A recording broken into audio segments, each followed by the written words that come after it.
sini menunggu itu udah sabar, udah sampai 5 hari. Masa kami dibiarkan terdampar di sini tanpa kepastian? Ini masalah kemanusiaan loh, bukan masalah pribadi atau kepentingan. Kita bukan tidak menghargai Basarnas. Ayolah gotong royong sekalian semuanya. Jangan hanya bekerja cuma satu begitu. Usaha itu kan adalah bahwa sudah tidak ada tanda-tanda kehidupan sehingga kita mulai menggunakan alat berat. Tentu orang tua yang saya temui di sini mengatakan mereka sudah menata hati untuk bagaimana keadaan dari anak-anak mereka. Kami optimis sisa 11 kalau ditambahkan dari 2 yang ditemukan siang ini, sisa 11 dari data absensi santri yang kita punya, itu kalau puing sudah kita angkat, kami optimis itu bisa dievakuasi atau bisa ditemukan.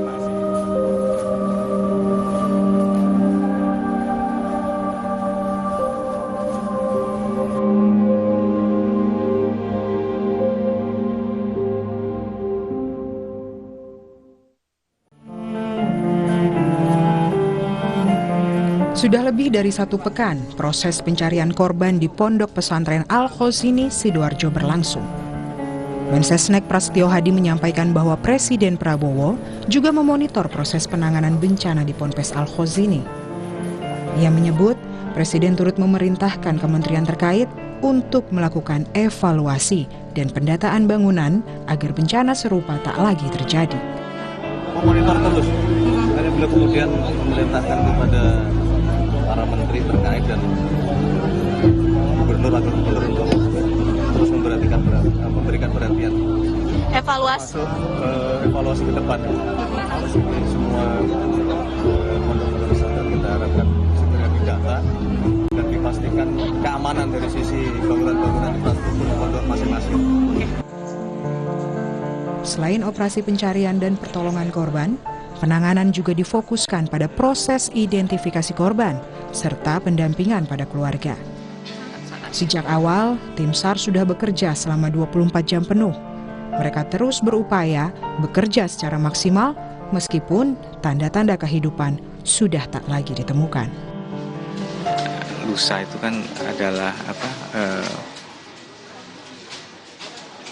bahwa sudah tidak ada tanda-tanda kehidupan sehingga kita mulai menggunakan alat berat.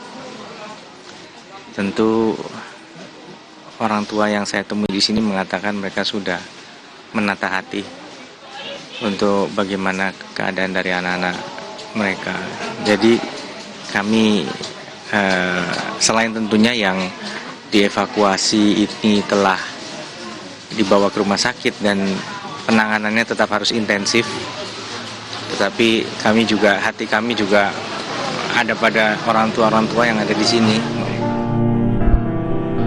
Di antara reruntuhan dan duka yang belum usai, muncul kisah haru dari seorang santri, Al-Fatih Cakrabuana, yang berhasil selamat usai tertidur selama 3 hari di bawah puing.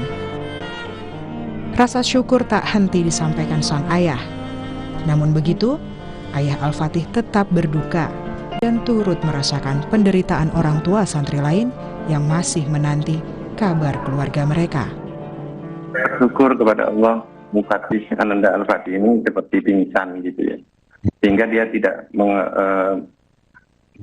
tidak ingat dengan apa-apa kejadian-kejadian. Jadi dia waktu sholat itu dia tertidur, Pak. Jadi dia nunggu jemaah gitu, dia nunggu jemaah karena belum tidak ada kiai sehingga lama ya untuk berjamaah sampai tertidur. Ketika situasi sudah kita tidak punya daya upaya, kita bertawakal kepada Allah, serahkan kepada Allah Subhanahu wa taala. Mudah-mudahan anak-anak kita kemudian ada yang wafat misalkan mereka menjadi syahid. Mudah-mudahan menjadi kebahagiaan kepada orang tuanya. Kita hanya bisa bertawakal dan pasrahkan kepada Tuhan karena mereka yang mempunyai ilmu di dalam evakuasi, saya kira itu.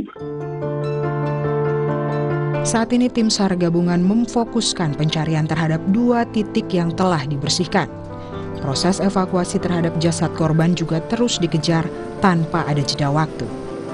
Kemudian pada pencarian siang ini memang kita fokuskan, kalau bisa dilihat di visual di belakang, ini adalah tampilan real time dari apa yang sedang dilakukan oleh tim SAR. Ada tinggal 2 segmen lagi.